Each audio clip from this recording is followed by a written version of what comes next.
بەناوی خوای بەخشندەی میهرەبان هێزە چەکدارەکانی کوردستان بەهێزترین کۆڵەکەی ڕاگیرکردنی ئەزموونی کوردستان هێزی پێشمەرگە و سەرجەم هێز ئەمنیەکان لە هەر قۆناغێکی ئەم ئەزموونەدا ئەم هێزانە بە قوربانیدان و خوێنی خۆیان دڵسۆزی و هەڵوێستیان بەرامبەر بە گەل و نیشتیمان نیشانداوە بەڵام ئەوەی جێگەی نیگەرانیە ڕێگە نەدراوە ئەم هێزە کاریگەرەی پێشمەرگە بکرێتە هێزێکی دامەزراوەی و نیشتیمانی هەر بۆیە لە ماوەی 27 ساڵی ڕابردوودا دەسەڵاتدارانی کوردستان مامەڵەی میلیشیایان لەگەڵا کردووە و لەدەیان پرۆژەی پاوانخوازی خۆیاندا بەکاریان هێناوە بەبێ خواستی خۆیان لە شەڕی ناوخۆ بگرە تا شەڕی ناوچەکانی تری عێراقیش کا بێ بەرامبەر خستویانەتە جەنگ بەڵام دوجار دەسەڵاتدارە قۆڕخکارەکانی گۆڕەپانی سیاست بەری ڕنج و خوێن و سەرکەوتنی پێشمەرگەیان بە هەڵوێستا دیراسە نەکراوەکانیان بەفیڕۆداوە و تەنانەت دەیان ساڵ پاشەکشەیان بە ئەزموونی گەلی کوردستان کردووە ئێمە لە کۆمەڵی ئیسلامی کوردستان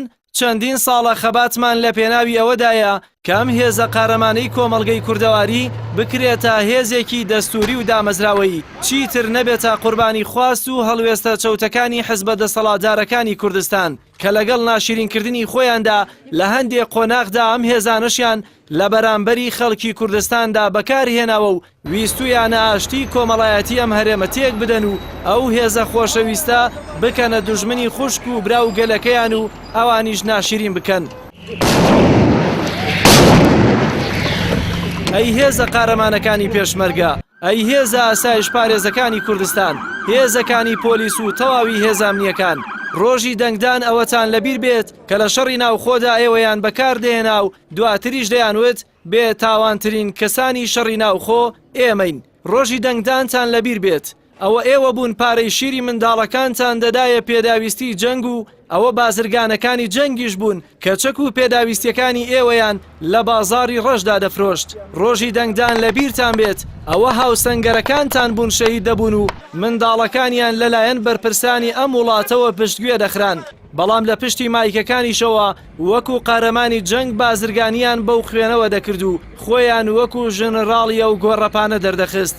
ڕۆژی دەنگدان لەبیرتان بێت ئەوە دەسەڵاتە ناشرینەکەی کوردستان بوو کە شکۆی پێشمەرگە و ناوبانگە زێڕینەکەی پێشمەرگەی بە ئەنجامدانی ڕیفراندۆم لەکەدار کرد. ڕۆژی دەنگدان لەبیرتان بێت بەر لە جەنگی تیرۆر ئێوە بوون چەند مانگ موچەکانتان دواخرا بەڵام لە کاتی جەنگدا لە ڕیزبەندیدا لێهێنرانە یەکەم موچە بەڵام کە جەنگ خامۆش بوو جارێکی تر فرامۆشکردنتان دەستی پێکرد و موچەتان بوویەوە ڕوبع موچە و ئەوەیە سیاسەتی چەوتی چینی سیاسی بڕیار بەدەست.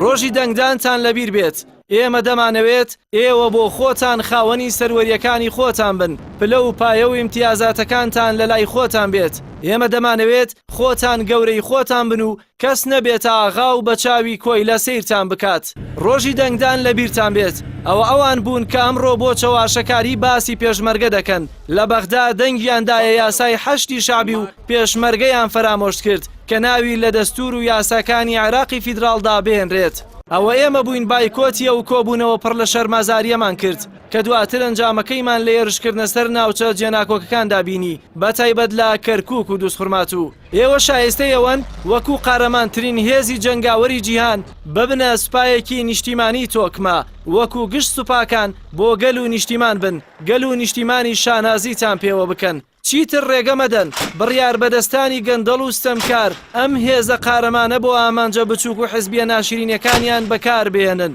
ئێمە چاوەڕێین برا پێشمەرگەکانمان و هێزەکانی ئاسایش و پۆلیس و تەواوی هێزامنیەکان ببنە سەرخەری لیستەکەی خۆیان لیستی 104 کۆمەڵی ئیسلامی کوردستان بۆ ئەوەی لە بەغدا جەنگ لەسەر پێگە و مافە دەستوریەکانی ئێوە و گشت گەلی کوردستان بکەین. خۆتان ئاگادارن کۆمەڵ و نوێنەرانی زۆر زیاتر لەو قەبارە و توانای خۆیان بەرگریان لە ئێوە و گەل و خاکی کوردستان و مافە دەستوریەکانیان کردووە کە تا ئێوە و گەلەکەمان زیاتر پشتیوانمان بکەن دەستمان کراوەتر و پشتمان قایمتر دەبێت بۆ خەبات لە پێناوی مافەکانی ئەم هەرێمەستەم لێکراوەدا. دڵنیا بن کەس بە دەنگتان نازانێ و بە ئازادی دەنگی خۆتان بدەن بۆ لیستی 104 کۆمەڵی ئیسلامی و فشار و هەڕەشە و موچەبڕین نەتان ترسێنێت. ئێوە قارەمان و خەڵکی بوێر و ئازاتان خۆش دەوێ و لیستی 104 لیستی هەڵوێست و بوێری و مەردایەتیە. شایەنە متمانەی خۆتانی بدەنێ. هەر شاد و سەرکەوتوو بن